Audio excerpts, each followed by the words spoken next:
سورۃ الملک نبی صلی اللہ علیہ وآلہ وسلم کی چند لاڈلی صورتوں میں سے، پسندیدہ صورتوں میں سے ایک صورت ہے۔ اس حوالے سے ایک بڑی زبردست حدیث ہے، صحیح سند کے ساتھ، جامعہ ترمذی میں موجود ہے، سنن نبی داؤد کے اندر موجود ہے، کہ اللہ کے محبوب صلی اللہ علیہ وآلہ وسلم نے فرمایا کہ قرآن حکیم میں 30 آیات پر مشتمل ایک صورت ایسی ہے جس نے اپنے پڑھنے والے کی شفاعت کی، حتیٰ کہ اسے جنت میں داخل کروا دیا، اور وہ صورت ہے تبارک الذی بیدہ الملک، یعنی یہ سورۃ الملک پارہ نمبر 29 اور سورت نمبر ہے 67۔ اسی کانٹیکسٹ میں جامعہ ترمذی میں اور روایتیں بھی موجود ہیں، لیکن وہ اتنی صحت کے درجے پہ نہیں ہیں جو مرفوع روایتیں ہیں، البتہ اس کو سپورٹیو چند یعنی موقوفاً روایتیں موجود ہیں۔ مثال کے طور پر جامعہ ترمذی میں ایک حدیث موجود ہے کہ نبی علیہ السلام نے فرمایا کہ سورۃ الملک منجیہ ہے، یہ نجات دینے والی ہے، عذاب قبر سے یہ مانع ہے۔ یہ تمام باتیں اصول محدثین پہ وہ روایت کمزور ہے، لیکن اس کو سپورٹیو ایک موقوفاً روایت المعجم الکبیر طبرانی میں موجود ہے۔ عبداللہ ابن مسعود رضی اللہ تعالیٰ عنہ کہتے ہیں، یہ بالکل صحیح سند کے ساتھ ہے، کہ جو سورۃ الملک ہے یہ نجات دینے والی ہے اللہ کے اذن سے، منجیہ ہے، یہ مانع ہے، عذاب قبر سے روکنے والی ہے۔ اس سورت کے پڑھنے والے کو جب قبر میں دفنایا جائے گا تو وہ سرہانے کی طرف سے آ کے عذاب قبر کے اگینسٹ اللہ تعالیٰ کے حضور سفارش کرے گی یہ صورت، حتیٰ کہ اسے اللہ تعالیٰ بخش دے گا۔ تو اور پھر ساتھ عبداللہ ابن مسعود نے فرمایا کہ رات کو سونے سے پہلے اس صورت کو پڑھ لیا کرو۔ ایک کمزور روایت جامعہ ترمذی میں بھی ہے کہ سیدنا یعنی نبی صلی اللہ علیہ وآلہ وسلم کے حوالے سے ہی بیان کیا گیا کہ آپ علیہ السلام بھی رات کو سونے سے پہلے یہ صورت پڑھتے تھے، تو اس کو سپورٹیو یہ روایت بھی ہو جاتی ہے۔ اس طرح ایک اور ہے سیدنا خالد بن معدان کے بارے میں سنن طبرانی کے اندر، ایک تابعی ہیں، 103 ہجری میں فوت ہوئے، ان کے بارے میں آتا ہے کہ وہ اس وقت تک نہیں سوتے تھے جب تک کہ سورہ السجدہ اور سورہ ملک کی تلاوت کر نہ لیں رات کو، اور وہ کہتے تھے کہ یہ دو صورتیں اللہ کے عذاب سے نجات دینے والی صورتیں ہیں، حتیٰ کہ یہ اللہ تعالیٰ کے ساتھ جھگڑا کریں گی اس کی شان کے لائق، جس طرح ہے کہ یا اللہ یہ بندہ ہمیں پڑھا کرتا تھا، یا تو اس شخص کو چھوڑ دے یا ہمیں اپنی کتاب سے نکال دے، تو اللہ تعالیٰ ان کی شفاعت قبول فرما لے گا۔ یہ تو یعنی مطلقاً بھی روایتیں موجود ہیں۔ مسند احمد میں حدیث موجود ہے کہ نبی علیہ السلام نے فرمایا کہ روزہ اور قرآن قیامت والے دن شفاعت کریں گے، اور جس کے حق میں شفاعت کریں گے اللہ تعالیٰ شفاعت قبول فرما لے گا۔ تو یہ صورت یعنی کوشش کیا کریں کہ رات کو سونے سے پہلے پڑھ لیں، سنت ہے، یعنی تابعین سے، صحابہ سے ثابت ہے۔ اور رات کی ڈیفینیشن اسلام کے اندر ہے غروب آفتاب کے بعد رات شروع ہو جاتی ہے، اور فجر کا وقت داخل ہونے سے پہلے یہ پوری کی پوری رات ہے، آپ کسی بھی وقت میں سے پڑھ سکتے ہیں، مغرب کے بعد بھی پڑھ سکتے ہیں، عشاء کے بعد بھی پڑھ سکتے ہیں۔ اور اگر کوئی رات کو پڑھنا بھول جائے تو صحیح مسلم میں ایک حدیث ہے کہ نبی صلی اللہ علیہ وآلہ وسلم نے فرمایا جو شخص رات کے وظائف بھول جائے یا کسی وجہ سے وہ سو جائے تو اگلے دن کی ظہر سے پہلے اگر ان کو پڑھ لے تو اللہ تعالیٰ اس کو وہی فضیلت عطا فرما دے گا۔ یعنی کتنا بڑا مارجن ہے۔ اسی کے تحت ایک دفعہ وہ شاہ احمد نورانی صاحب نے ٹی وی میں کہیں کہہ دیا آ کے کہ جس کی تراویح کی نماز رہ جائے نا تو وہ صبح اشراق کے وقت میں بے شک پڑھ لے، تو لوگوں نے کہا لو جی انہوں نے کیا بات کر دی۔ تو ان کی بات بالکل ٹھیک تھی کہ اگر کوئی رات کو سویا رہ گیا تو نفلی عبادت ہے، تو اشراق کے وقت میں بھی ایون نبی علیہ السلام کبھی بعض کا تہجد کی نماز رہ جاتی تھی تو بخاری مسلم میں آتا ہے کہ آپ علیہ السلام پھر اشراق کے وقت میں اتنے نوافل اور پڑھ لیا کرتے تھے۔ تو یہ ٹالرنس اللہ تعالیٰ نے رکھی ہوئی ہے، لیکن یہ ساری یعنی نفلی عبادات ہیں، یعنی یہ اوبلیگیٹری نہیں ہے بلکہ سنت ہے، اور نوافل کے طور پہ آتی ہیں نہ کہ فرائض کے طور پہ۔ اللہ کی یاد، لا الہ الا انت سبحانک انی کنت من الظالمین، سورۃ الانبیاء میں آیا، اور اللہ تعالیٰ نے فرمایا سورہ الصفات میں کہ اگر یونس اس دعا کے ساتھ ہمیں یاد نہ کرتا ہائے ہائے تو پھر اسی دن مچھلی کے پیٹ سے نکالا جاتا جس دن کے مردے نکالے جائیں گے، یعنی قیامت تک، یعنی وہ مچھلی یونس کی قبر بن جاتی اگر وہ یہ دعا نہ کرتا۔ اس سے کئی رزلٹ نکلے۔ ایک تو رزلٹ یہ نکلا کہ یہ دعا اللہ کو اتنی محبوب ہے کہ وہ اللہ جس کا جلال اتنا ہے کہ وہ اپنے پیغمبر کو بھی کہہ رہا ہے کہ تو نے قیامت والے دن ہی نکلنا تھا، کہ مجھے اتنا غصہ ہے تیرے اوپر، گناہ کے اوپر نہیں، لغزش کے اوپر، وہ غصہ بھی ٹھنڈا ہو گیا۔ اس لیے میں کہتا ہوں سب سے بیسٹ استغفار جو آئے ہیں ان میں سے ایک لا الہ الا انت سبحانک انی کنت من الظالمین ہے، اور جامعہ ترمذی میں حدیث ہے جو شخص بھی یونس کی دعا کے ساتھ اللہ کی طرف متوجہ ہوا اللہ اسے محروم نہیں لوٹائے گا، یہ اسماء اعظم میں سے ہے۔ اور قرآن میں بھی ہے کذالک ننجی المؤمنین، مومنین کو بھی ہم نجات دیں گے جو یہ یونس کی طرح دعا مانگے گا، یہ تو قرآن میں بھی ذکر ہے۔ لا اچھا اس کی دیکھیں ترجمہ کتنا پیارا ہے، لا الہ الا انت، کوئی معبود نہیں سوائے تیرے، سبحانک اللہ تو غلطیوں سے پاک ہے، انی کنت من الظالمین، میں تو انسان ہوں نا غلطیاں کروں گا۔ یار اس سے بہتر انداز ہو سکتا ہے کہ یا اللہ تو غلطی اس لیے نہیں کرتا کہ تو پاک ہے، تو پاک تو صرف تو ہے، مخلوق تو اس لیول پہ پاک ہو ہی نہیں سکتی، اس لیے ورنہ تو ہم مخلوق کو بھی سبحان پیغمبروں کے ساتھ بھی لگا رہے ہوتے ہیں۔ انسان جتنا بھی پرفیکٹ ہو پاک نہیں ہو سکتا۔ انبیاء کو اللہ نے گناہوں سے پاک کیا ہے، لغزشیں ان سے بھی ہوئی ہیں، حضرت آدم علیہ السلام سے لغزش ہوئی ہے، نوح علیہ السلام نے کافر بیٹے کے لیے دعا کی ہے، موسیٰ علیہ السلام سے بندہ مر گیا، نبی علیہ السلام کی 4 لغزشیں قرآن میں ذکر ہوئی ہیں، غزوہ احد پہ بددعا نکل گئی تھی زبان سے، تو وہ سورہ آل عمران میں آیا کہ آپ کو کوئی اختیار نہیں ہے، آپ نے بددعا دی ہے، اللہ چاہے تو ان کو ہدایت دے، اور پھر اسی خالد ابن ولید کو ہدایت بھی مل گئی، اور اسی مبارک زبان سے جس سے بددعا ملی تھی سیف اللہ کا لقب بھی مل گیا۔ ٹھیک ہے، یہ سر اللہ کے اختیار ہے، پرفیکٹ صرف گاڈ ہے، اس کی کوئی مخلوق بھی پرفیکشن میں اس لیول پہ نہیں جا سکتی۔ مخلوق کی یہ اللہ کا نقص نہیں ہے بلکہ مخلوق کا نقص ہے کہ جو مخلوق ہوگا نا وہ پرفیکٹ نہیں ہو سکتا، جیسے خالق ہمیشہ سے ہے، مخلوق ہمیشہ سے ہو ہی نہیں سکتی۔ وہ کہتے ہیں نا اکثر لوگ سوال کرتے ہیں کہ اللہ تعالیٰ اپنے ساتھ کا ایک اور خدا پیدا کر سکتا ہے، ہم کہتے ہیں یہ محال ہے، اس لیے کہ جو پیدا ہوگا وہ خدا ہوگا ہی نہیں، جو پیدا ہو گیا تو خدا کون ہے؟ لم یلد ولم یولد، ٹھیک ہو گیا؟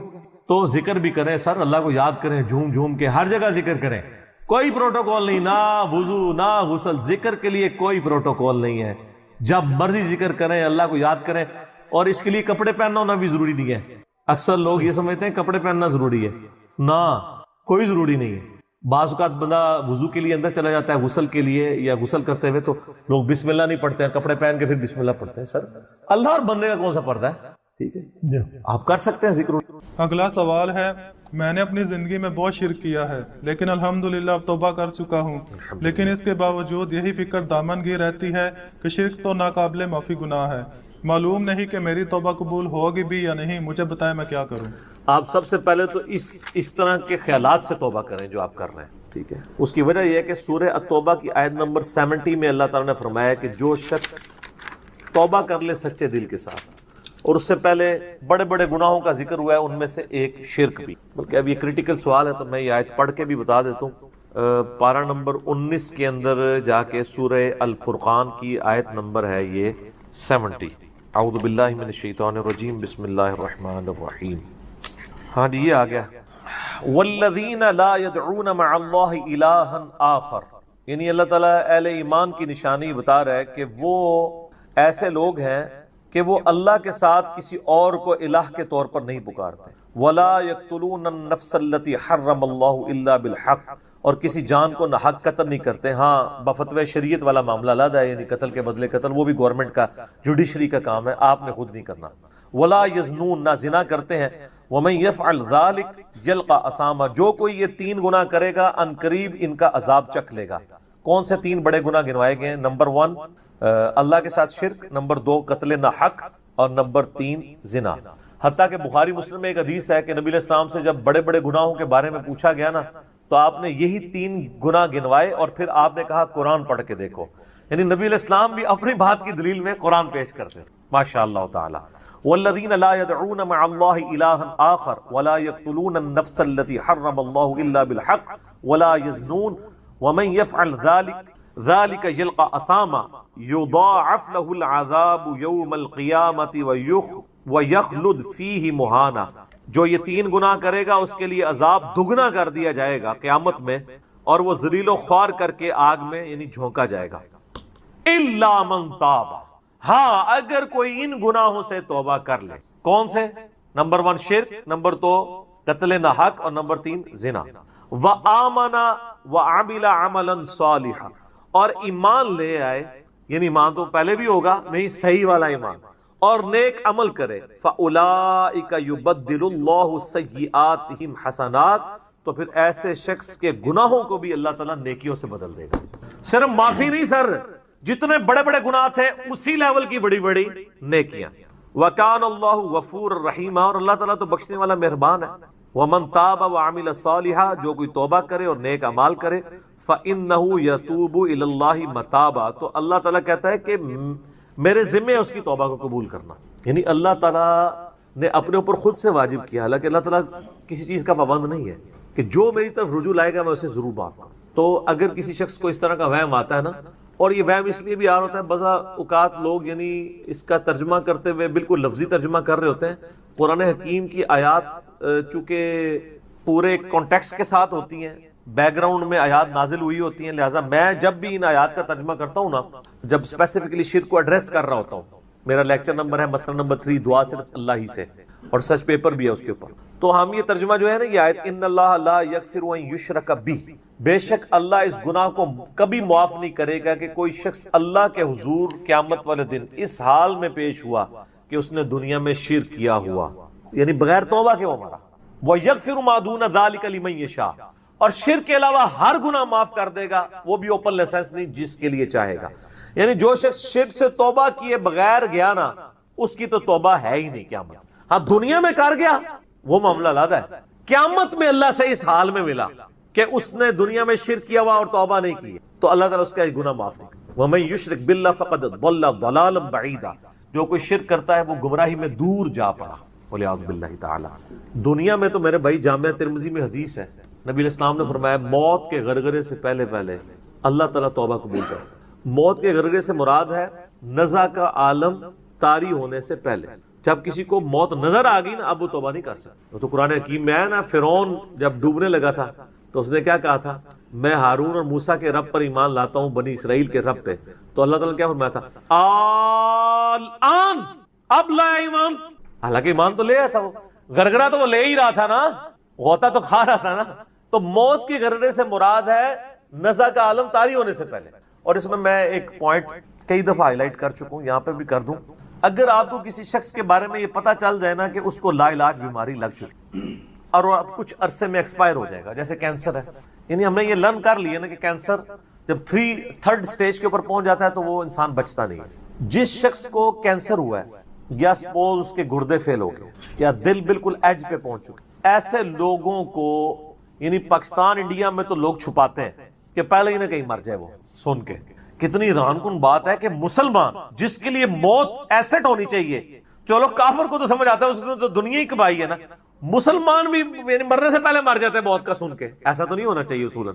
اور یہ ٹانٹ اللہ نے قرآن پاک میں یہودیوں کو دی ہے سورہ جمعہ کے اندر، کہ کہتے ہیں نا اللہ کے بڑے چہیتے ہیں، ان کو کہو کہ تم موت کی تمنا کرو اگر تم سچے ہو، اگر تم اللہ کے چہیتے ہو تو پھر موت تو تمہارے لیے خوشخبری ہونی چاہیے، لائبلٹی نہیں ہونی چاہیے، ایسٹ ہونی چاہیے۔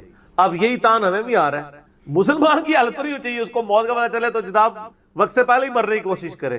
تو لیکن آپ یورپ امریکہ میں اگر کسی کو بیماری ہو نا، اس کو بتا دیا جاتا ہے کہ سر پلان کر لیں 6 مہینے ہیں، اور 6 مہینے بھی ان کے پلان ہے، وہ 6 سال بھی ہو سکتے ہیں، 6 گھنٹے بھی ہو سکتے ہیں، وہ تو اللہ کی مرضی ہے، وہ ایک ایسٹیمیٹ بتاتے ہیں۔ یہاں پہ لوگ چھپا لیتے ہیں، اس کا نقصان یہ ہے کہ نہ وہ اپنی لائف کو یعنی کوئی وراثت کے پوائنٹ آف ویو سے مینج کر سکتا ہے، اور سب سے بڑھ کے اسے توبہ کی طرف آپ کو لانا چاہیے۔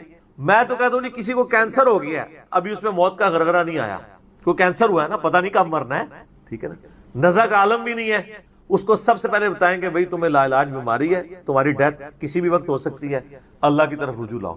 سر اس نے پوری زندگی بھی عیاشی کی تھی نا، وہ اپنی آخرت مینج کر سکتا، وہ تو خیر کر سکتا ہے، ہمیں بھی اپنی آخرت مینج کرنی چاہیے، روزانہ مرنے سے پہلے توبہ کرنی چاہیے۔ روزانہ ہم مرتے ہیں نا، صحیح بخاری میں حدیث ہے نا، نبی علیہ السلام رات کو سوتے ہوئے کیا دعا مانگتے تھے، اللہم باسمک اموت و احیا، میں تیرے نام پر مرتا اور جیتا ہوں، یعنی سوتا اور جاگتا ہوں، کیونکہ صحیح بخاری میں حدیث ہے موت جو ہے وہ نیند کی بہن ہے۔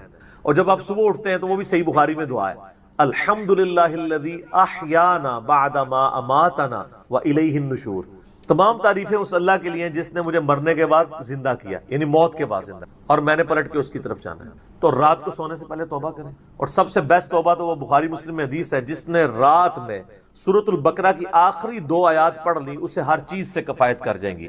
آمن الرسول بما انزل الیہ من ربہ والمؤمنون کل آمن باللہ وملائکتہ وکتبہ ورسلہ لا نفرق بین احد من رسلہ وقالوا سمعنا واطعنا غفرانک ربنا والیک المصیر لا یکلف اللہ نفسا الا وسعها آنورڈ۔ اس میں تجدید ایمان بھی ہے، اللہ پر ایمان، کتابوں پر، فرشتوں پر، اس کے بعد دعائیں ہیں، ربنا لا تؤاخذنا ان نسینا واخطانا، اس کے اندر توبہ شامل ہے۔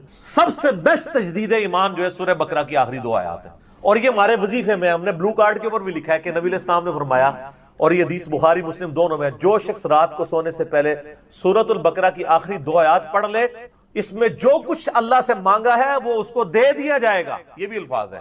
تو اس میں کیا کچھ مانگا ہوا ہے؟ تو تجدید ایمان۔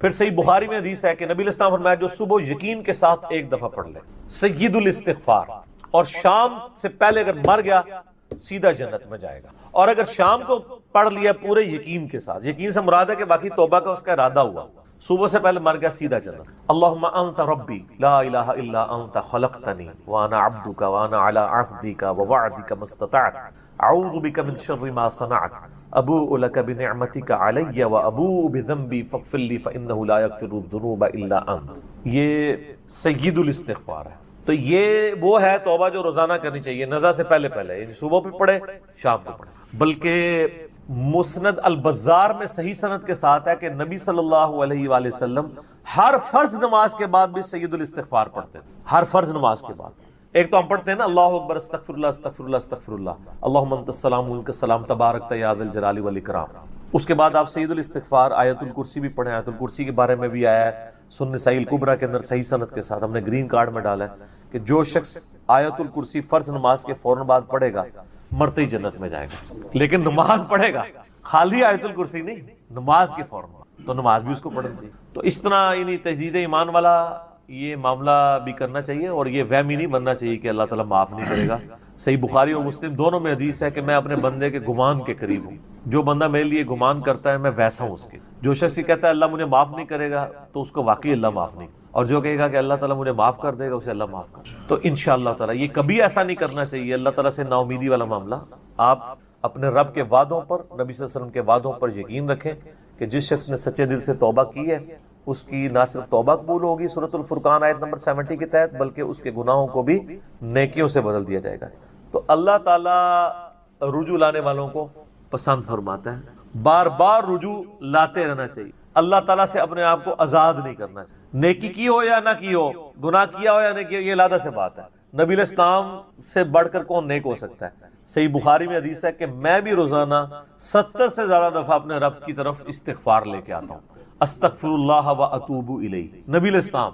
اور یہ 70 کا عدد آپ نے کثرت کے لیے بولا ہے، عربی میں 70 کا مطلب 70 ڈیجٹ نہیں ہوتا، 70 کا مطلب 1000 دفعہ بھی ہو سکتا ہے، 10,000 دفعہ بھی ہو سکتا ہے، 100 دفعہ بھی ہو سکتا ہے، کثرت کے لیے بولا جاتا ہے۔ تو استغفار تو بندے کی ضرورت ہے، یہ اللہ سے ایک نیکی ہے، اور ہر چیز کے ساتھ استغفار اٹیچ ہے۔ آپ دیکھیں کہ محفل سے اٹھنے کی جو دعا ہے اس میں استغفار ہے، سبحانک اللہم وبحمدک اشہد ان لا الہ الا انت استغفرک واتوب الیک، سنن نسائی میں حدیث ہے۔ پھر سنن نسائی الکبریٰ میں حدیث ہے کہ نبی علیہ السلام وضو کے بعد بھی یہ دعا پڑھتے تھے، سبحانک اللہم وبحمدک اشہد ان لا الہ الا انت استغفرک واتوب الیک، اور فرمایا یہ پڑھ لو تو یہ اللہ تعالیٰ قیامت کے دن تک کے لیے اس کو سنبھال کے رکھ دے گا، تمہیں اس کے عوض نیکیاں ملیں گی، ٹھیک ہے نا۔ تو رجوع اللہ، استغفار، ہر وقت اللہ کی طرف رجوع لاتے رہنا۔ اور سب سے بیسٹ یہ ہے کہ نماز کے تشہد کی آخری جو دعائیں والا پورشن ہے نا اس میں استغفار مانگیں، کیونکہ صحیح بخاری میں حدیث ہے جب درود شریف تشہد میں پڑھ چکو اس کے بعد جو چاہو اپنے رب سے مانگو، سجدوں میں بھی مانگیں۔ صحیح مسلم میں حدیث ہے سجدے میں انسان اپنے رب کے سب سے زیادہ قریب ہوتا ہے، تم خوب رب سے دعائیں مانگا کرو، اور نبی علیہ السلام نے دعا بھی سکھا دی ہے۔ بخاری اور مسلم دونوں میں ہے کہ نبی علیہ السلام رکوع اور سجدے میں پڑھتے تھے سبحانک اللہم وبحمدک اللہم اغفر لی، یہ ہمارے وہ اذکار میں لکھا نا سبحانک اللہم وبحمدک اللہم اغفر لی، تو اس میں دعا ہی ہے۔ پھر 2 سجدوں کے درمیان میں رب اغفر لی رب اغفر لی ہے۔ سر استغفار تو ہر جگہ ہی چل رہا ہوتا ہے، تو اللہ کی طرف رجوع لائیں اور اللہ سے امید رکھیں۔ دنیا میں کسی نے توبہ کر لی تو موجیں ہی موجاں، یہ آخرت کے لیے معاملہ ہے۔ تو شرک، یار آپ نے کیا شرک کیا ہوگا، جو صحابہ کرام نے قبول ایمان سے پہلے کیا. سر صحیح مسلم میں حدیث ہے 321 نمبر، میں نے کربلا والے ریسرچ پیپر میں ڈالی، بڑی لمبی حدیث ہے. عمر بن عاص رضی اللہ تعالیٰ عنہ کہتے ہیں کہ جب مجھے یہ اندازہ ہوا کہ اب نبی علیہ السلام یعنی غلبہ پائیں گے، یعنی اللہ نے ان کا سینہ اسلام کے لیے کھول دیا، اسلام قبول کرنے کے لیے نبی صلی اللہ علیہ وآلہ وسلم کی خدمت میں حاضر ہوئے، تو خود ہی بتاتے ہیں، اور انہوں نے اپنے نزع کے عالم میں موت کے وقت میں اپنے بیٹے کو، بڑی لمبی بڑی رکت انگیز حدیث ہے، میرا یوٹیوب پہ کلپ بھی ہے، عمر بن عاص کی موت کے وقت اشک بار آنکھوں سے سننے والی. تو خیر اس میں یہ بھی الفاظ ہیں، کہتے ہیں جب میں نبی صلی اللہ علیہ وسلم کے پاس ایمان لانے کے لیے گیا نا، تو نبی علیہ السلام نے اپنا دایاں ہاتھ آگے بڑھایا بیعت کرنے. تو کہتے ہیں میں نے دایاں ہاتھ بڑھایا لیکن حضور کے ہاتھوں میں ہاتھ دینے سے پہلے ہی میں نے کہا یا رسول اللہ پہلے مجھے گارنٹی دیں کہ میں نے جو کچھ اسلام کے خلاف سازشیں کی ہیں پچھلے 19 سال میں، اسلام کے آنے کے بعد 19 سال تک اسلام کے خلاف یہ اور خالد ابن ولید دونوں کٹھے مسلمان ہوئے تھے، ایک ہی دن ایک ہی وقت میں 19 سال. پھر اسلام کی حالت میں انہیں 19 سال نہیں ملے ہیں حضرت خالد ابن ولید، کفر میں ملے ہیں، اسلام میں تھوڑا وقت ملا. تو حضرت عمر بن عاص کہتے ہیں میں نے ہاتھ کھینچ لیا، میں نے کہا یا رسول اللہ پہلے گارنٹی دے میرے سارے گناہ معاف ہوں. تو آپ صلی اللہ علیہ وسلم نے فرمایا کہ اے عمر، کیا تجھے نہیں پتا کہ اسلام پچھلے کے سارے گناہوں کو معاف کر دیتا ہے، اور اللہ کی راہ میں ہجرت پچھلے کے سارے گناہوں کو معاف کر دیتی ہے، اور حج مبرور پچھلے کے سارے گناہوں کو معاف کر. تو یہ اسلام لے کر آنا کتنی بڑی دولت ہے. تو یہ تجدید ایمان کرنا، کلمہ پڑھ کے یہ اپنا تجدید ایمان والا معاملہ بھی کرتے رہنا چاہیے، یہ بھی ایک توبہ کا ذریعہ ہے. اللہ سے امید رکھیں، اللہ کو اصل میں باغی پسند نہیں ہے، جو گناہ کر کے توبہ کر لیتے ہیں نا وہ اللہ کو بڑے پسند ہیں، اتنے پسند ہیں کہ ایک بڑی عجیب و غریب روایت ہے صحیح بخاری اور مسلم میں، صحیح مسلم میں ذرا زیادہ ڈیٹیل ہے کہ نبی علیہ السلام فرماتے ہیں اگر تم گناہ کرنا چھوڑ دو گے تو اللہ تعالیٰ تمہیں ختم کر دے گا، اور ایسی مخلوق لے کے آئے گا کہ جو گناہ کرتی ہو اور اللہ ان کو معاف کر کے خوشی محسوس کرے. اچھا اس کو بعض لوگوں نے دوسری طرف لے لیا، ان کا جی اللہ تعالیٰ گناہوں سے بڑا خوش ہوتا ہے. نہیں نا، اصل میں یہ بتانا چاہ رہے تھے نبی صلی اللہ علیہ وآلہ وسلم کہ انسان کے اندر بلٹ ان فالٹ رکھا گیا ہے کہ وہ غلطی کرے گا. اصل مسئلہ یہ ہے کہ وہ آدمی بنے. آدم نے اپنی غلطی کو جسٹیفائی کیا نہیں، جب غلطی کی تو کیا کہا ربنا ظلمنا انفسنا وان لم تغفر لنا وترحمنا لنکونن من الخاسرین، معاف کر دیا اللہ نے. شیطان نے اپنی غلطی کی جسٹیفیکیشن دینا شروع کر دی، میں ایسے بہتر ہوں، تو نے اس کو مٹی سے بنایا، مجھے آگ سے بنایا ہے، میں اس کو کیسے سجدہ کروں.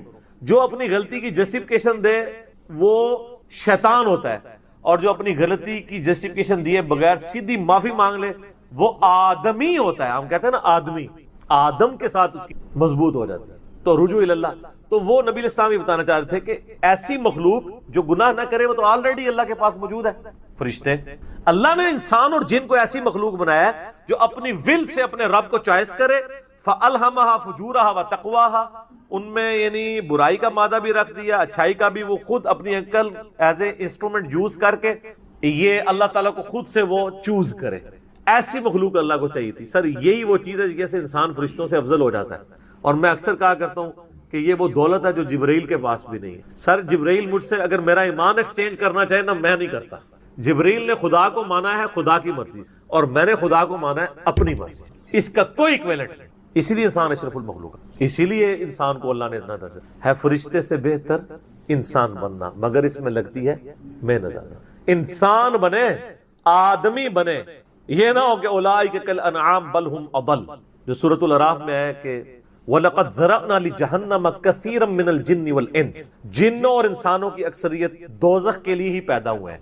یہ اللہ نے ایکسپرٹ اوپینین دیا، یہ نہیں ہے کہ میں نے دوزخ کے لیے ان کو بنایا.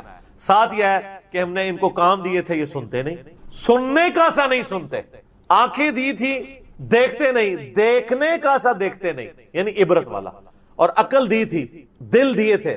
آپ عقل کر لیں ترجمہ، دل کر لیں، وہ سوچتے نہیں ہیں. اولئک کالانعام بل هم اضل، یہ تو چوپایوں کے مانند ہے بلکہ ان سے بھی بدتر ہیں، جو آنکھ کان اور عقل کو یوز کر کر حق بات تک نہیں پہنچتے. ولا تقف ما ليس لك به علم، 10 کمانڈمنٹس میں سے 9 کمانڈ کیا ہے؟ سورہ بنی اسرائیل آیت نمبر 36.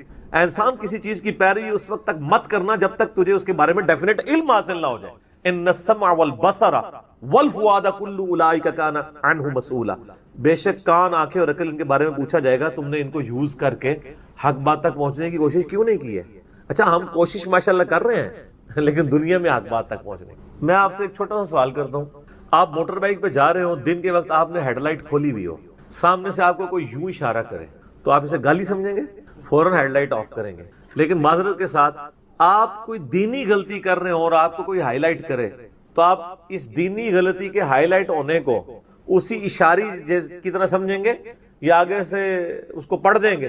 جہاں تو یہی ہوتا ہے، پڑھ دیتے ہیں. اسی لیے اکثر لوگ بتانا ہی چھوڑ گئے ہیں. وہ کہتے ہیں یار کہ دسیے کتنے بوڑھے ہو چکے ہیں، وضو کرنے کا طریقہ نہیں، یہاں تک صرف بازو اوپر کیا ہوتا ہے، ان کو پتہ نہیں کون یوں سمیت دھونا ہے. سال لوگ دیکھ رہے ہوتے ہیں، کہتے ہیں یار چھوڑ. حالانکہ وہی بندہ اس وقت گڑھے میں گرنے لگے نا تو کتنے لوگ اس کو پکڑانے کے لیے آ جائیں گے، کیونکہ وہ فزیکلی نظر آ رہا ہوگا نا. آخرت کا گڑھا نظر نہیں آ رہا نا، انسان کہتا ہے خیر ہے. یہی ہمدردی ہماری آخرت کے پوائنٹ آف ویو سے بھی ہونی، اور یہی حوصلہ ہمیں سننے کے اعتبار سے بھی ہونا چاہیے. میں اکثر کہتا ہوں کہ دنیا میں اگر آپ کو گالی دے کے بھی آپ کے دنیا کے نفع کی کوئی بات کرے نا، فلانا ٹنگیا تو اتنے بیٹھے ہیں، ادھر تو اناؤنسمنٹ ہوئی ہے کہ جناب جو اپنا شناختی کارڈ لے کے آ جائے تو اس کو راشن فری مل رہا ہے، تو آپ کو اس دوست کی گالی یاد آئے گی کہ یار بڑی مہربانی، بعد میں بھی آ کے بھی شکریہ ادا کریں گے. لیکن وہی دوست آپ کو پیار محبت سے بات سمجھائے کہ یار یہ تم غلط کر رہے ہو، آپ اس کو کتے کی طرح پڑ جاتے ہیں. اور کوئی نہیں تو کہتے ہیں اس کو تمیز ہی نہیں بات کرنے کی. دنیاوی طور پہ وہ گالی نکال کے بھی دنیاوی فائدے کی بات کرے تو آپ تمیز کو نہیں دیکھتے، اور آپ کے آخرت کے فائدے کی بات وہ لجاجت سے بھی کرے تو آپ کہتے ہیں تمیز سے نہیں بات کر رہا. اصل میں آپ نے خود کبوتر کی طرح آنکھیں بند کی ہوئی ہیں، بلی کو غائب کرنا چاہتے ہیں لیکن بلی غائب نہیں ہوگی، تھوڑی دیر بعد آپ کی گردن مروڑ لے. بولے اعوذ باللہ تعالیٰ. یعنی یہ ایک انسان کے اوپر ایک موت کی تلوار تو لٹک رہی ہے. ٹھیک ہو گیا؟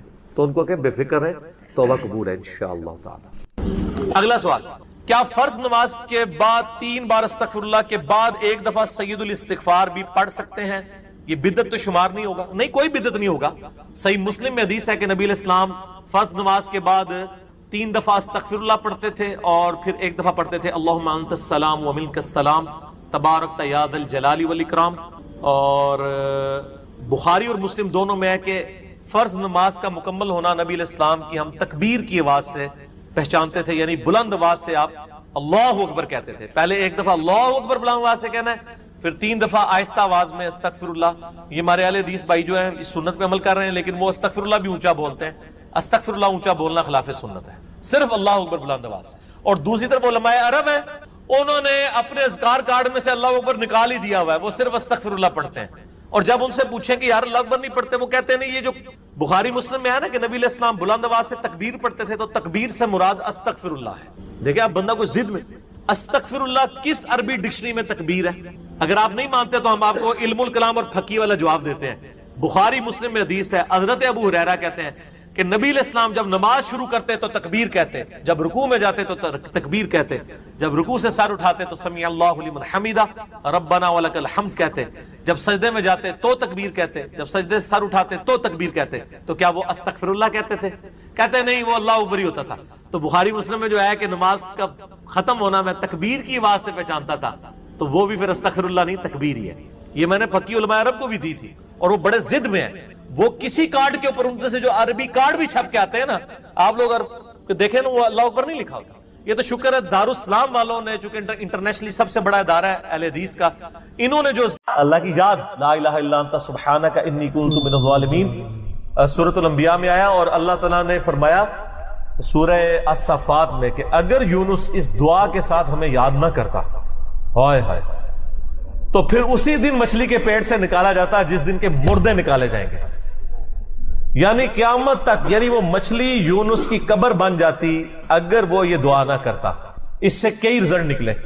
ایک تو رزلٹ یہ نکلا کہ یہ دعا اللہ کو اتنی محبوب ہے کہ وہ اللہ جس کا جلال اتنا ہے کہ وہ اپنے پیغمبر کو بھی کہہ رہا ہے کہ تو نے قیامت والے دن ہی نکلنا تھا، کہ مجھے اتنا غصہ ہے تیرے اوپر، گناہ کے اوپر نہیں، لغزش کے اوپر، وہ غصہ بھی ٹھنڈا ہو گیا. اس لیے میں کہتا ہوں سب سے بیسٹ استغفار جو آئے ہیں ان میں سے ایک لا الہ الا انت سبحانک انی کنت من الظالمین ہے. اور جامعہ ترمذی میں حدیث ہے، جو شخص بھی یونس کی دعا کے ساتھ اللہ کی طرف متوجہ ہوا، اللہ اسے معروم نہیں لوٹائے گا. یہ اسماء اعظم میں سے ہے. اور قرآن میں بھی ہے کذالک ننجی المؤمنین، مومنین کو بھی ہم نجات دیں گے جو یہ یونس کی طرح دعا مانگے گا. یہ تو قرآن میں بھی ذکر ہے. لا اچھا اس کی دیکھیں ترجمہ کتنا پیارا ہے، لا الہ الا انت، کوئی معبود نہیں سوائے تیرے، سبحانک، اللہ تو تو غلطیوں سے پاک ہے، انی کنت من الظالمین، میں تو انسان ہوں، غلطیاں کروں گا.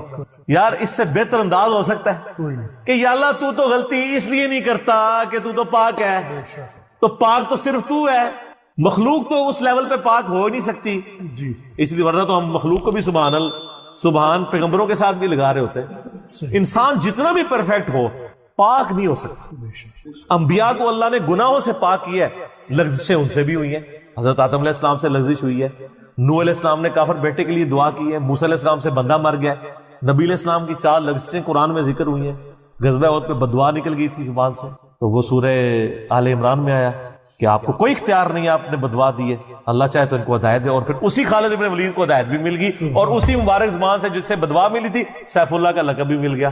ٹھیک ہے، یہ سر اللہ کے اختیار ہے، پرفیکٹ صرف گاڈ ہے، بے شک اس کی کوئی مخلوق بھی پرفیکشن میں اس لیول پہ نہیں جا سکتی۔ مخلوق کی یہ اللہ کا نقص نہیں ہے، بلکہ مخلوق کا نقص ہے کہ جو مخلوق ہوگا نا وہ پرفیکٹ نہیں ہو سکتا۔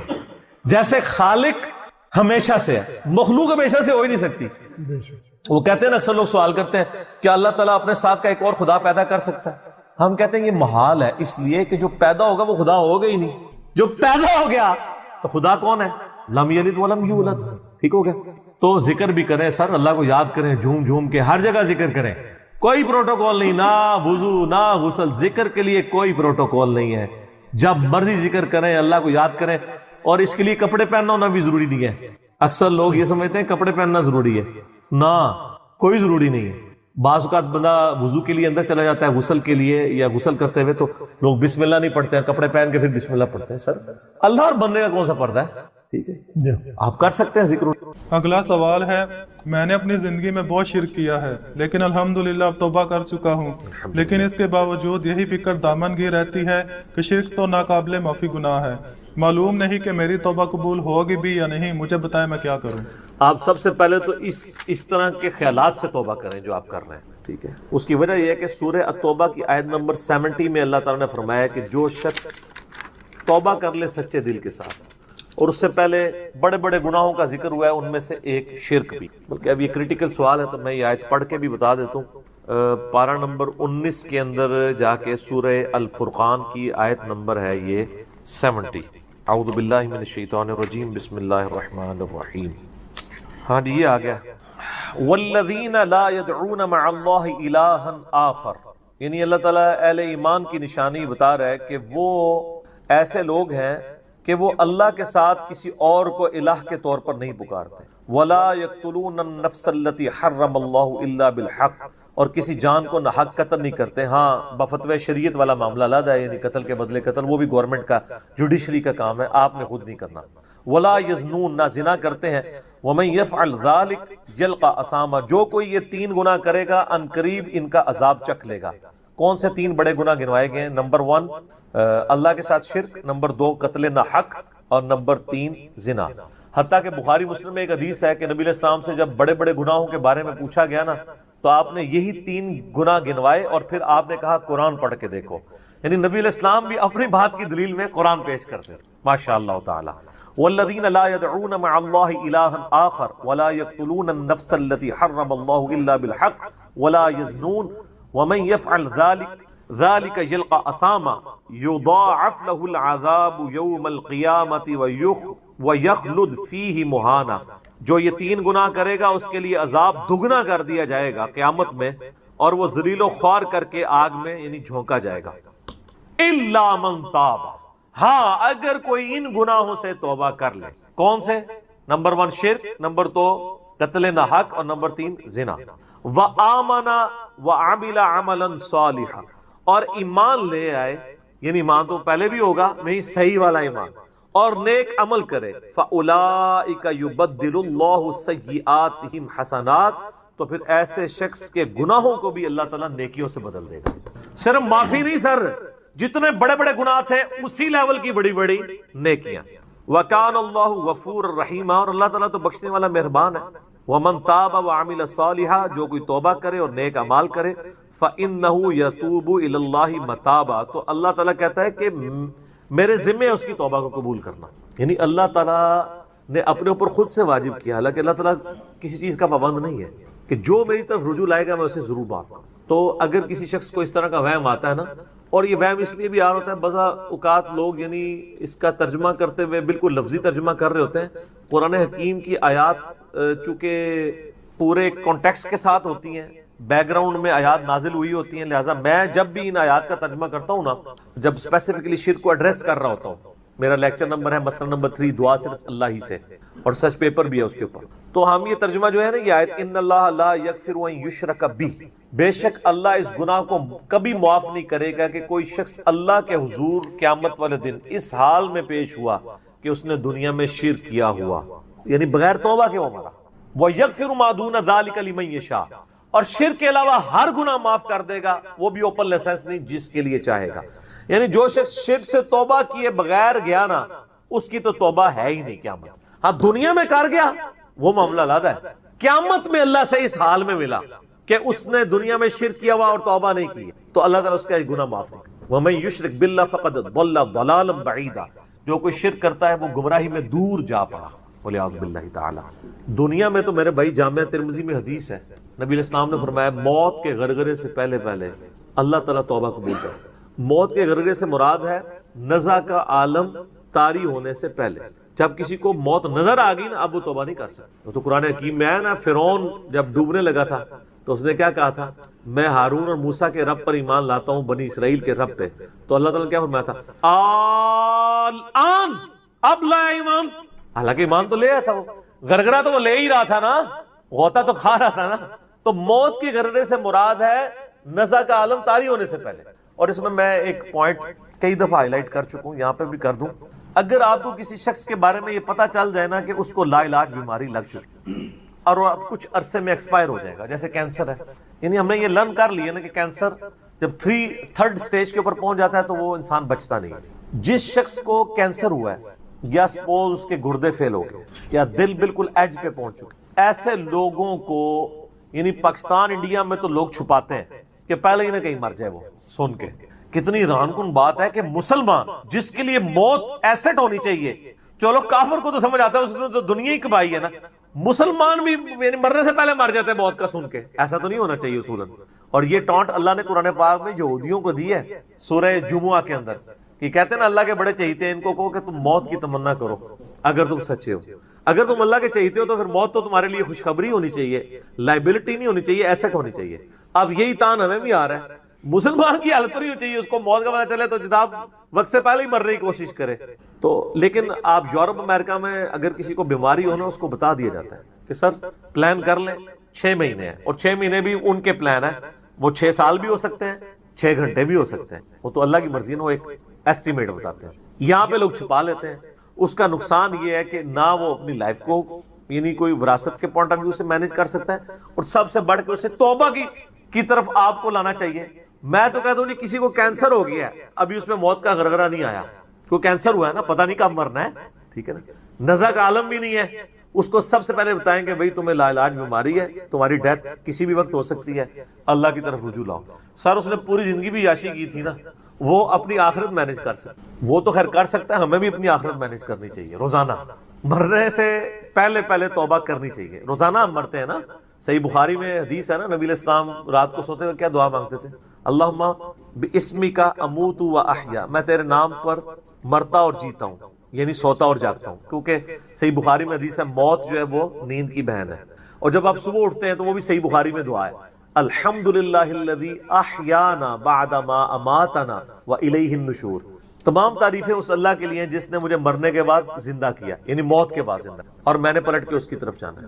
تو رات کو سونے سے پہلے توبہ کریں، اور سب سے بیسٹ توبہ تو وہ بخاری مسلم میں حدیث ہے، جس نے رات میں سورۃ البقرہ کی آخری 2 آیات پڑھ لی اسے ہر چیز سے کفایت کر جائیں گی۔ آمن الرسول بما انزل الیہ من ربہ والمؤمنون کل آمن باللہ وملائکتہ وکتبہ ورسلہ لا نفرق بین احد من رسلہ وقالوا سمعنا واطعنا غفرانک ربنا والیک المصیر لا یکلف اللہ نفسا الا وسعها آنورڈ۔ اس میں تجدید ایمان بھی ہے، اللہ پر ایمان، کتابوں پر، فرشتوں پر، اس کے بعد دعائیں ہیں، ربنا لا تؤاخذنا ان نسینا واخطانا، اس کے اندر توبہ شامل ہے۔ سب سے بیسٹ تجدید ایمان جو ہے سورہ بقرہ کی آخری 2 آیات ہیں، اور یہ ہمارے وظیفے میں ہم نے بلو کارڈ کے اوپر بھی لکھا ہے کہ نبی علیہ السلام نے فرمایا، اور یہ حدیث بخاری مسلم دونوں میں ہے، جو شخص رات کو سونے سے پہلے سورۃ البقرہ کی آخری 2 آیات پڑھ لے، اس میں جو کچھ اللہ سے مانگا ہے وہ اس کو دے دیا جائے گا، یہ بھی الفاظ ہے۔ تو اس میں کیا کچھ مانگا ہوا ہے؟ تو تجدید ایمان، پھر صحیح بخاری میں حدیث ہے کہ نبی علیہ السلام فرمایا جو صبح یقین کے ساتھ ایک دفعہ پڑھ لے سید الاستغفار، اور شام سے پہلے اگر مر گیا سیدھا جنت میں جائے گا، اور اگر شام کو پڑھ لیا پورے یقین کے ساتھ، یقین سے مراد ہے کہ باقی توبہ کا اس کا ارادہ ہوا، صبح سے پہلے مر گیا سیدھا جنت۔ اللہم انت ربی لا الہ الا انت خلقتنی وانا عبدک وانا علی عہدک ووعدک ما استطعت اعوذ بک من شر ما صنعت ابوء لک بنعمتک علی وابوء بذنبی فاغفر لی فانہ لا یغفر الذنوب الا انت۔ یہ سید الاستغفار ہے۔ تو یہ وہ ہے توبہ جو روزانہ کرنی چاہیے، نزا سے پہلے پہلے، یعنی صبح پہ پڑھے شام کو پڑھے۔ بلکہ مسند البزار میں صحیح سند کے ساتھ ہے کہ نبی صلی اللہ علیہ وآلہ وسلم ہر فرض نماز کے بعد بھی سید الاستغفار پڑھتے ہیں، ہر فرض نماز کے بعد۔ ایک تو ہم پڑھتے ہیں نا اللہ اکبر استغفر اللہ استغفر اللہ استغفر اللہ اللہم انت السلام منک السلام تبارک یا ذا الجلال والاکرام، اس کے بعد آپ سید الاستغفار آیت الکرسی بھی پڑھیں، آیت الکرسی کے بارے میں بھی آیا ہے سنن نسائی الکبریٰ کے اندر صحیح سند کے ساتھ، ہم نے گرین کارڈ میں ڈالا ہے کہ جو شخص آیت الکرسی فرض نماز کے فوراً بعد پڑھے گا مرتے ہی جنت میں جائے گا، لیکن نماز پڑھے گا، خالی آیت الکرسی نہیں، نماز کے فوراً بعد، تو نماز بھی اس کو پڑھنی چاہیے۔ تو اس طرح یعنی تجدید ایمان والا یہ معاملہ بھی کرنا چاہیے، اور یہ وہم ہی نہیں بننا چاہیے کہ اللہ تعالیٰ معاف نہیں کرے گا۔ صحیح بخاری اور مسلم دونوں میں حدیث ہے کہ میں اپنے بندے کے گمان کے قریب ہوں، جو بندہ میرے لیے گمان کرتا ہے میں ویسا ہوں اس کے۔ جو شخص یہ کہتا ہے اللہ مجھے معاف نہیں کرے گا تو اس کو واقعی اللہ معاف نہیں، اور جو کہے گا کہ اللہ تعالیٰ مجھے معاف کر دے گا اسے اللہ معاف کر۔ تو انشاءاللہ تعالیٰ یہ کبھی ایسا نہیں کرنا چاہیے اللہ تعالیٰ سے نا امیدی والا معاملہ۔ آپ اپنے رب کے وعدوں پر، نبی صلی اللہ علیہ وسلم کے وعدوں پر یقین رکھیں کہ جس شخص نے سچے دل سے توبہ کی ہے اس کی نہ صرف توبہ قبول ہوگی سورۃ الفرقان آیت نمبر 70 کے تحت، بلکہ اس کے گناہوں کو بھی نیکیوں سے بدل دیا جائے گا۔ تو اللہ تعالیٰ رجوع لانے والوں کو پسند فرماتا ہے، بار بار رجوع لاتے رہنا چاہیے، اللہ تعالیٰ سے اپنے آپ کو آزاد نہیں کرنا چاہیے، نیکی کی ہو یا نہ کی ہو، گناہ کیا ہو یا نہیں کیا، یہ علیحدہ سے بات ہے۔ نبی علیہ السلام سے بڑھ کر کون نیک ہو سکتا ہے؟ صحیح بخاری میں حدیث ہے کہ میں بھی روزانہ 70 سے زیادہ دفعہ اپنے رب کی طرف استغفار لے کے آتا ہوں، استغفر اللہ و اتوب الیہ، نبی علیہ السلام۔ اور یہ 70 کا عدد آپ نے کثرت کے لیے بولا ہے، عربی میں 70 کا مطلب 70 ڈیجٹ نہیں ہوتا، 70 کا مطلب 1000 دفعہ بھی ہو سکتا ہے، 10,000 دفعہ بھی ہو سکتا ہے، 100 دفعہ بھی ہو سکتا ہے، کثرت کے لیے بولا جاتا ہے۔ تو استغفار تو بندے کی ضرورت ہے، یہ اللہ سے ایک نیکی ہے، اور ہر چیز کے ساتھ استغفار اٹیچ ہے۔ آپ دیکھیں کہ محفل سے اٹھنے کی جو دعا ہے اس میں استغفار ہے، سبحانک اللہم و بحمدک اشہد ان لا الہ الا انت استغفرک و اتوب الیک، سنن نسائی میں حدیث ہے۔ پھر سنن نسائی الکبریٰ میں حدیث ہے کہ نبی علیہ السلام وضو کے بعد بھی یہ دعا پڑھتے تھے، سبحانک اللہم و بحمدک اشہد ان لا الہ الا انت استغفرک و اتوب الیک، اور فرمایا یہ پڑھ لو تو یہ اللہ تعالیٰ قیامت کے دن تک کے لیے اس کو سنبھال کے رکھ دے گا، تمہیں اس کے عوض نیکیاں ملیں گی، ٹھیک ہے نا۔ تو رجوع اللہ، استغفار، ہر وقت اللہ کی طرف رجوع لاتے رہنا۔ اور سب سے بیسٹ یہ ہے کہ نماز کے تشہد کی آخری جو دعائیں والا پورشن ہے نا اس میں استغفار مانگیں، کیونکہ صحیح بخاری میں حدیث ہے جب درود شریف تشہد میں پڑھ چکو اس کے بعد جو چاہو اپنے رب سے مانگو، سجدوں میں بھی مانگیں۔ صحیح مسلم میں حدیث ہے سجدے میں انسان اپنے رب کے سب سے زیادہ قریب ہوتا ہے، تم خوب رب سے دعائیں مانگا کرو، اور نبی علیہ السلام نے دعا بھی سکھا دی۔ بخاری اور مسلم دونوں میں ہے کہ نبی علیہ السلام رکوع اور سجدے میں پڑھتے تھے سبحانک اللہم و بحمدک اللہم اغفر لی، یہ ہمارے وہ اذکار میں لکھا نا سبحانک اللہم و بحمدک اللہم اغفر لی، تو اس میں دعا ہی ہے۔ پھر دو سجدوں کے درمیان میں رب اغفر لی رب اغفر لی ہے۔ سر استغفار تو ہر جگہ ہی چل رہا ہوتا ہے، تو اللہ کی طرف رجوع لائیں اور اللہ سے امید رکھیں۔ دنیا میں کسی نے توبہ کر لی تو موجہ ہی موجہ، یہ آخرت کے لیے معاملہ ہے۔ تو شرک، یار آپ نے کیا شرک کیا ہوگا جو صحابہ کرام نے قبول ایمان سے پہلے کیا؟ سر صحیح مسلم میں حدیث ہے 321 نمبر، میں نے کربلا والے ریسرچ پیپر میں ڈالی، بڑی لمبی حدیث ہے۔ عمر بن عاص رضی اللہ تعالیٰ عنہ کہتے ہیں کہ جب مجھے یہ اندازہ ہوا کہ اب نبی علیہ السلام یعنی غلبہ پائیں گے، یعنی اللہ نے ان کا سینہ اسلام کے لیے کھول دیا، اسلام قبول کرنے کے لیے نبی صلی اللہ علیہ وآلہ وسلم کی خدمت میں حاضر ہوئے، تو خود ہی بتاتے ہیں، اور انہوں نے اپنے نزع کے عالم میں موت کے وقت میں اپنے بیٹے کو، بڑی لمبی بڑی رکت انگیز حدیث ہے، میرا یوٹیوب پہ کلپ بھی ہے، عمر بن عاص کی موت کے وقت اشک بار آنکھوں سے سننے والی۔ تو خیر اس میں یہ بھی الفاظ ہیں، کہتے جب میں نبی صلی اللہ علیہ وسلم کے پاس ایمان لانے کے لیے گیا نا تو نبی علیہ السلام نے اپنا دایاں ہاتھ آگے بڑھایا بیعت کرنے، تو کہتے ہیں میں نے دایاں ہاتھ بڑھایا لیکن حضور کے ہاتھوں میں ہاتھ دینے سے پہلے ہی کھیں، میں نے کہا یا رسول اللہ پہلے مجھے گارنٹی دیں کہ میں نے جو کچھ اسلام کے خلاف سازشیں کی ہیں پچھلے 19 سال میں، اسلام کے آنے کے بعد 19 سال تک اسلام کے خلاف یہ اور خالد ابن ولید دونوں، یہ دونوں کٹھے مسلمان ہوئے تھے ایک ہی دن ایک ہی وقت میں، 19 سال پھر اسلام کی حالت میں انہیں 19 سال نہیں ملے ہیں حضرت خالد ابن ولید، کفر میں ملے ہیں، اسلام میں تھوڑا وقت ملا ہے۔ تو حضرت عمر بن عاص کہتے ہیں میں نے ہاتھ کھینچ لیا، میں نے کہا یا رسول اللہ پہلے گارنٹی دے میرے سارے گناہ معاف ہوں۔ تو آپ صلی اللہ علیہ وسلم نے فرمایا کہ اے عمر، کیا تجھے نہیں پتا کہ اسلام پچھلے کے سارے گناہوں کو معاف کر دیتا ہے، اور اللہ کی راہ میں ہجرت پچھلے کے سارے گناہوں کو معاف کر دیتی ہے، اور حج مبرور پچھلے کے سارے گناہوں کو معاف کر۔ تو یعنی اسلام لے کر آنا کتنی بڑی دولت ہے۔ تو یہ تجدید ایمان کرنا، کلمہ پڑھ کے یہ اپنا تجدید ایمان والا معاملہ بھی کرتے رہنا چاہیے، یہ بھی ایک توبہ کا ذریعہ ہے۔ اللہ سے امید رکھیں، اللہ کو اصل میں باغی پسند نہیں ہے، جو گناہ کر کے توبہ کر لیتے ہیں نا وہ اللہ کو بڑے پسند ہیں، اتنے پسند ہیں کہ ایک بڑی عجیب و غریب روایت ہے صحیح بخاری اور مسلم میں، صحیح مسلم میں ذرا زیادہ ڈیٹیل ہے کہ نبی علیہ السلام فرماتے ہیں اگر تم گناہ کرنا چھوڑ دو گے تو اللہ تعالیٰ تمہیں ختم کر دے گا، اور ایسی مخلوق لے کے آئے گا کہ جو گناہ کرتی ہو اور اللہ ان کو معاف کر کے خوشی محسوس کرے۔ اچھا اس کو بعض لوگوں نے دوسری طرف لے لیا، ان کا جی اللہ تعالیٰ گناہوں سے بڑا خوش ہوتا ہے۔ نہیں نا، اصل میں یہ بتانا چاہ رہے تھے نبی صلی اللہ علیہ وآلہ وسلم کہ انسان کے اندر بلٹ ان فالٹ رکھا گیا ہے کہ وہ غلطی کرے گا۔ اصل مسئلہ یہ ہے کہ وہ آدمی بنے۔ آدم نے اپنی غلطی کو جسٹیفائی کیا نہیں، جب غلطی کی تو کیا کہا؟ ربنا ظلمنا انفسنا وان لم تغفر لنا وترحمنا لنکونن من الخاسرین، معاف کر دیا اللہ نے۔ شیطان نے اپنی غلطی کی جسٹیفیکیشن دینا شروع کر دی، میں ایسے بہتر ہوں، تو نے اس کو مٹی سے بنایا، مجھے آگ سے بنایا ہے، میں اس کو کیسے سجدہ کروں۔ جو اپنی غلطی کی جسٹیفیکیشن دے وہ شیطان ہوتا ہے، اور جو اپنی غلطی کی جسٹیفیکیشن دیے بغیر سیدھی معافی مانگ لے وہ آدمی ہوتا ہے۔ ہم کہتے ہیں نا آدمی، آدم کے ساتھ اس کی مضبوط ہو جاتی ہے۔ تو رجوع اللہ، تو وہ نبی علیہ السلام یہ بتانا چاہ رہے تھے کہ ایسی مخلوق جو گناہ نہ کرے وہ تو آلریڈی اللہ کے پاس موجود ہے۔ فرشتے، اللہ نے انسان اور جن کو ایسی مخلوق بنایا ہے جو اپنی ول سے اپنے رب کو چوائس کرے، فَأَلْهَمَهَا فُجُورَهَا وَتَقْوَاهَا، ان میں یعنی برائی کا مادہ بھی رکھ دیا، اچھائی کا بھی، وہ خود اپنی عقل ایز اے انسٹرومنٹ یوز کر کے یہ اللہ تعالیٰ کو خود سے وہ چوز کرے۔ ایسی مخلوق اللہ کو چاہیے تھی۔ سر یہی وہ چیز ہے جیسے انسان فرشتوں سے افضل ہو جاتا ہے، اور میں اکثر کہا کرتا ہوں کہ یہ وہ دولت ہے جو جبرائیل کے پاس بھی نہیں ہے۔ سر جبرائیل مجھ سے اگر میرا ایمان ایکسچینج کرنا چاہے نا، میں نہیں کرتا۔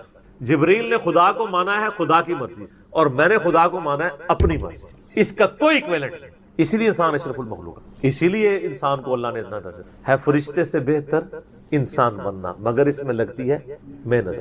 انسان بنے، آدمی بنے، یہ نہ ہو کہ اولئک کالانعام بل هم اضل، جو سورۃ الاعراف میں ہے کہ وَلَقَدْ ذَرَأْنَا لِجَهَنَّمَ كَثِيرًا مِنَ الْجِنِّ وَالْإِنسِ، جنوں اور انسانوں کی اکثریت دوزخ کے لیے ہی پیدا ہوئے ہیں۔ یہ اللہ نے ایکسپرٹ اوپینین دیا، یہ نہیں ہے کہ میں نے دوزخ کے لیے ان کو بنایا۔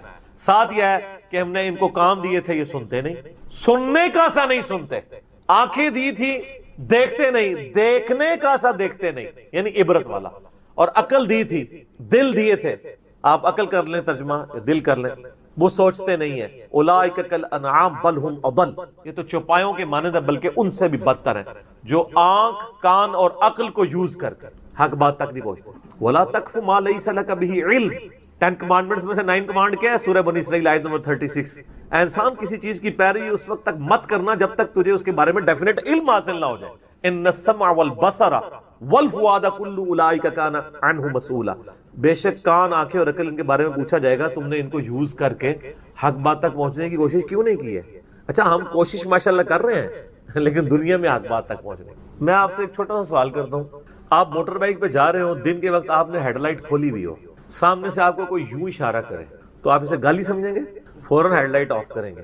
لیکن معذرت کے ساتھ آپ کوئی دینی غلطی کر رہے ہو اور آپ کو کوئی ہائی لائٹ کرے تو آپ اس دینی غلطی کے ہائی لائٹ ہونے کو اسی اشاری کی طرح سمجھیں گے یا آگے سے اس کو پڑھ دیں گے؟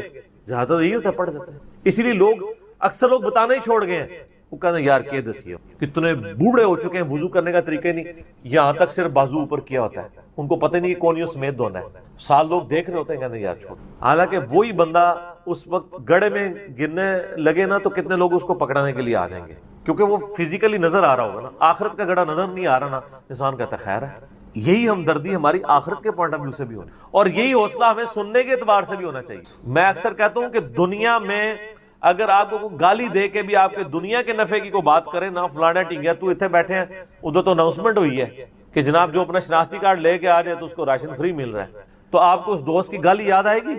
کہ یار بڑی مہربانی، بعد میں بھی آ کے بھی شکریہ ادا کریں گے، لیکن وہی دوست آپ کو پیار محبت سے بات سمجھائے کہ یار یہ تم غلط کر رہے ہو، آپ اس کو کتے کی طرح پڑ جاتے ہیں، اور کوئی نہیں تو کہتے ہیں اس کو تمیز ہی نہیں بات کرنے کی۔ دنیاوی طور پہ وہ گالی نکال کے بھی دنیاوی فائدے کی بات کرے تو آپ تمیز کو نہیں دیکھتے، اور آپ کے آخرت کے فائدے کی بات وہ لجاجت سے بھی کرے تو آپ کہتے ہیں تمیز سے نہیں بات کر رہا۔ اصل میں آپ نے خود کبوتر کی طرح آنکھیں بند کی ہوئی ہیں، بلی کو غائب کرنا چاہتے ہیں لیکن بلی غائب نہیں ہوگی، تھوڑی دیر بعد آپ کی گردن مروڑ لے، والعیاذ باللہ تعالیٰ۔ یعنی یہ ایک انسان کے اوپر ایک موت کی تلوار تو لٹک رہی ہے، ٹھیک ہو گیا؟ تو ان کو کہ بے فکر ہے، توبہ قبول ہے انشاءاللہ تعالیٰ۔ اگلا سوال، کیا فرض نماز کے بعد 3 بار استغفر اللہ کے بعد ایک دفعہ سید الاستغفار بھی پڑھ سکتے ہیں؟ یہ بدعت تو شمار نہیں ہوگا؟ نہیں، کوئی بدعت نہیں ہوگا۔ صحیح مسلم میں حدیث ہے کہ نبی علیہ السلام فرض نماز کے بعد 3 دفعہ استغفر اللہ پڑھتے تھے اور پھر ایک دفعہ پڑھتے تھے اللہم انت السلام و منک السلام تبارکت یا ذا الجلال والاکرام۔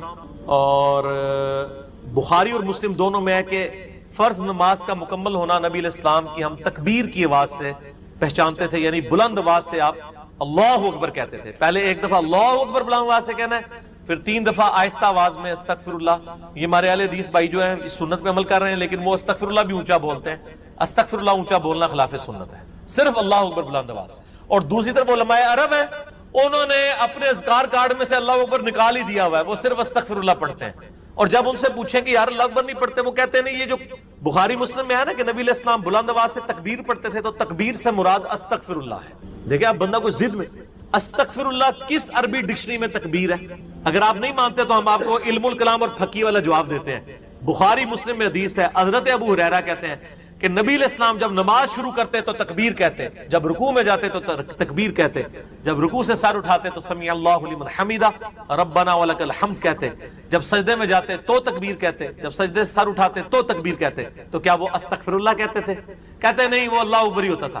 تو بخاری مسلم میں جو ہے کہ نماز کا ختم ہونا میں تکبیر کی آواز سے پہچانتا تھا، تو وہ بھی پھر استغفر اللہ نہیں، تکبیر ہی ہے۔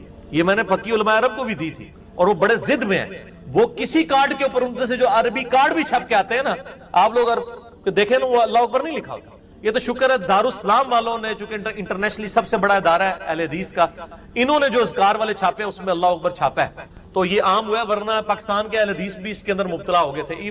اب ایون یہاں جو عرب ملکوں سے اہل حدیث آتے ہیں نا، وہ اللہ اکبر نہیں اونچا کہتے ہیں، وہاں پہ ٹرینڈ نہیں ہے، وہ سنت ہی کھا گئے ہوں گے۔ دیکھو ایک سوال میں کتنے جواب دیتے ہیں۔ تو استغفر اللہ کے بعد آپ سید الاستغفار پڑھ سکتے ہیں۔ بخاری میں حدیث ہے، جو بندہ سید الاستغفار صبح کے وقت ایک دفعہ پڑھ لے پورے یقین کے ساتھ، یہ انٹرنیشنل نمبر کے مطابق ہے 6306، ٹھیک ہے جی، ابھی تو میں جوان ہوں۔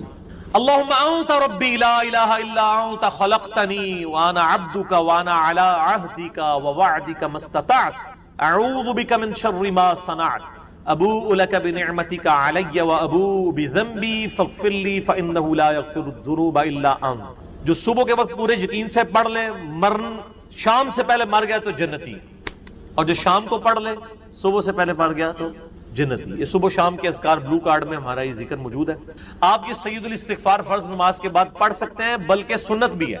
گرین کارڈ میں ہم نے نہیں ڈالا ہوا، جگہ نہیں تھی۔ مسند البزار میں صحیح سند کے ساتھ یہ حدیث موجود ہے کہ نبی علیہ السلام فرض نماز کے بعد بھی ایک دفعہ سید الاستغفار پڑھتے تھے۔